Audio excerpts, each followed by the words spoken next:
Racikan berita.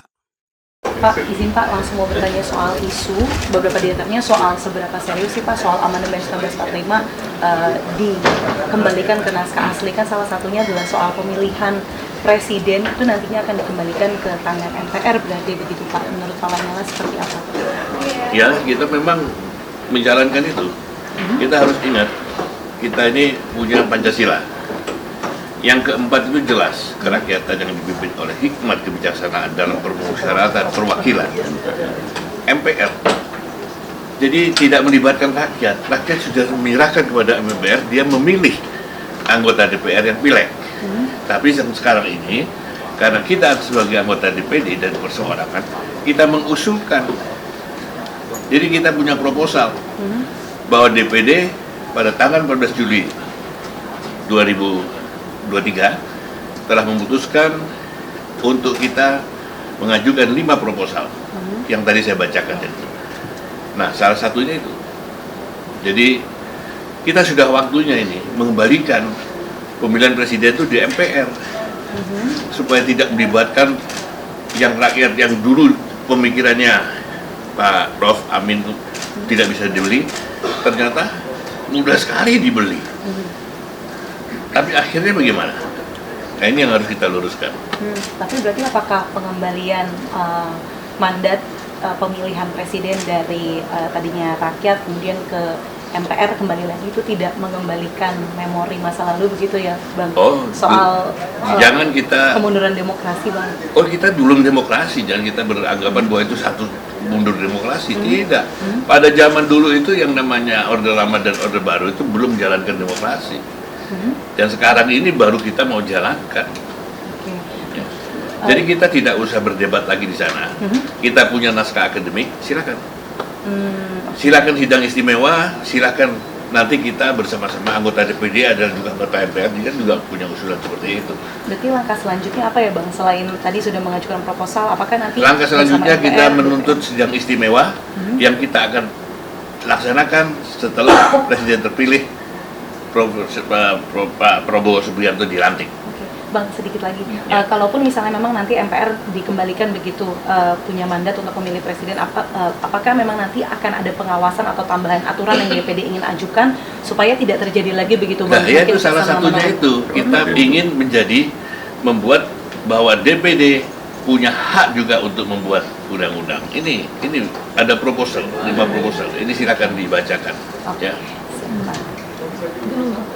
Pak, ya, Amin terkait Pak Lanyala sendiri sudah mengusulkan ke jadi Pak begini, Prabowo gitu ya, untuk amandemen jadi begini,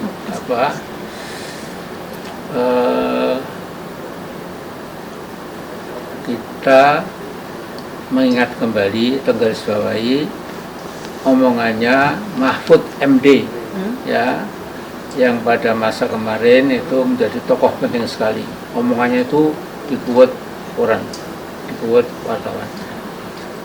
Nah, saya masih ingat ya, ini Mahfud MD mengatakan bahwa karena pemilihan gubernur, wali kota dan bupati itu langsung ke masyarakat, ke rakyat, maka 90% calon kepala daerah itu, calon gubernur atau wali kota atau bupati, 90% itu dibiayai oleh cukong, istilah dia cukong ya. Tidak ada taipan, nggak ada, mafia nggak ada, tapi dia menggunakan cukong ya. Kalau saya itu 3 mafia, taipan, cukong itu gerombolan anti demokrasi. Nah, kemudian kembali ke Mahfud, dia mengatakan 74% dari pemenang pilkada itu adalah yang dibiayai oleh cukong ya, yang bilang Mahfud itu ya, dan saya setuju. Jadi Mahfud dalam hal ini jujur lumayan ya. Nah, karena itu saya melihat negeri yang besar ini itu yang terbelajar bisa memikir keadaan bangsanya, bisa melihat masa depannya, itu kira-kira kan lulusan SMA ke atas.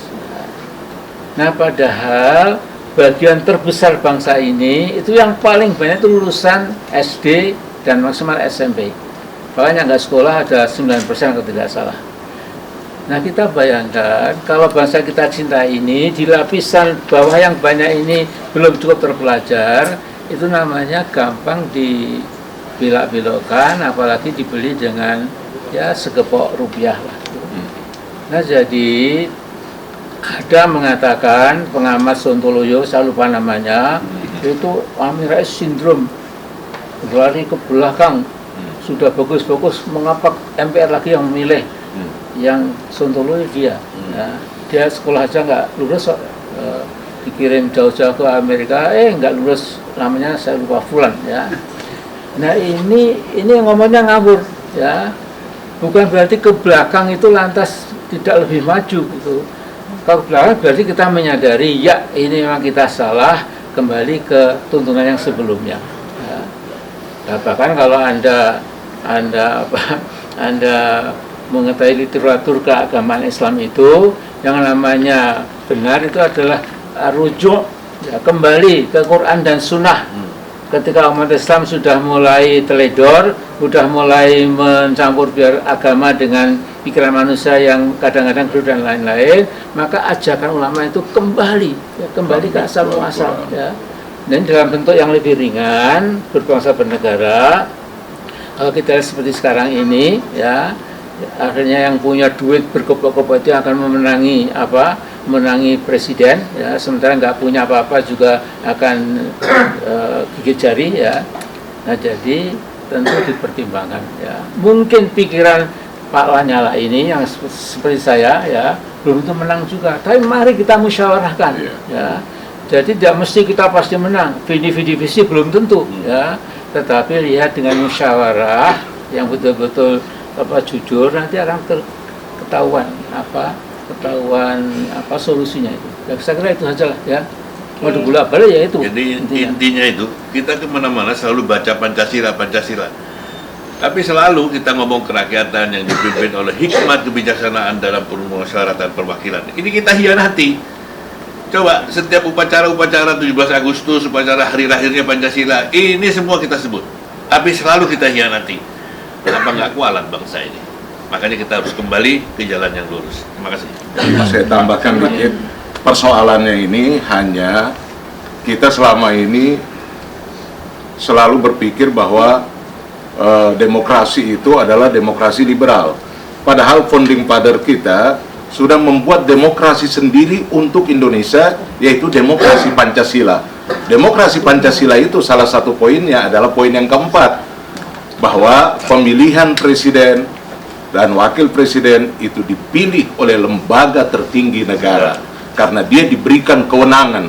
Nah inilah lembaga yang kita sebut dengan demokrasi Pancasila. Ini kekhususan Indonesia yang tidak dimiliki oleh daerah lain. Daerah lain atau negara lain mungkin demokrasinya demokrasi liberal, dan kita terjebak dengan pemahaman itu. Saya rasa demikian. Terima kasih. 1 menit. Ya. Pak Amin, bisa terakhir Pak. Sebentar. Jadi yang dihianati itu bukan hanya sila keempat, 5-5-nya. Iya. Dia mengatakan kalau ketuhanan yang Maha Esa sekarang belum menjadi Kesetanan yang luar keuangan biasa. yang maha kuasa, uang.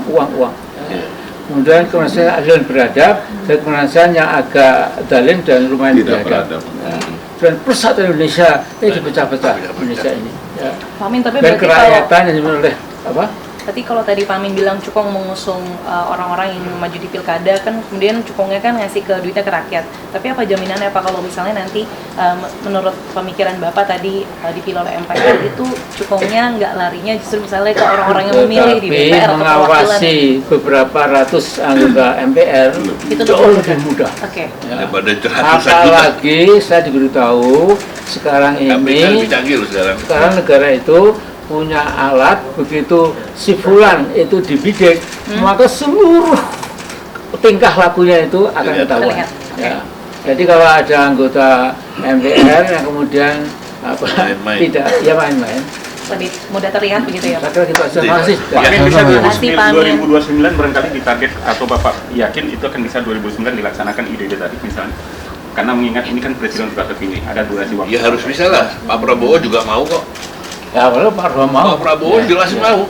Oke. Visi misinya Pak Prabowo jelas, kembalikan Undang-Undang 45 Dan sesuai Pak dengan Prabowo itu orang SKS. pinter, utuh buku dia. Ya. Kemudian baca buku Jangan dibandingkan lah ya. Paradok. Optimis Paradok. 2029 akan berubah, Pak. Insya Allah. Sebelum 2029. Paradok Sebelum itu 2029. baca Paradok itu bukunya Pak Prabowo. Apalagi Ya. ada gurunya Prabowo di sini. Iya.